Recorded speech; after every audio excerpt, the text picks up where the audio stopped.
cancel DoorDash orders 2024.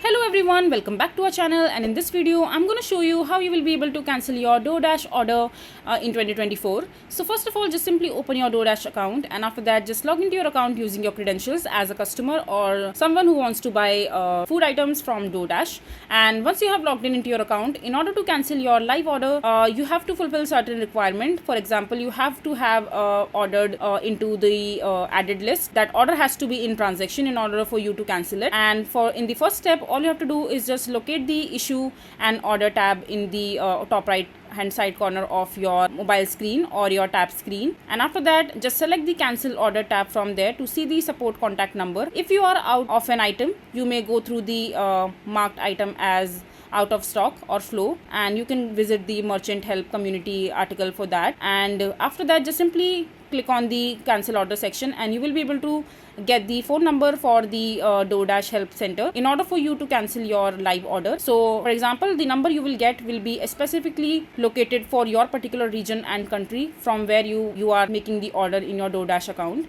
And once you get the contact number, then you will be able to speak with a live representative to cancel the needed order. The DoorDash support team then will notify the customer and their order will be cancelled. So this is basically how you will be able to cancel DoorDash orders in 2024. I hope you find this video to be helpful. So that is it for this video. If you find this video to be helpful, make sure to hit that like button and don't forget to subscribe to our channel for more such informative videos, and I'll see you the next time.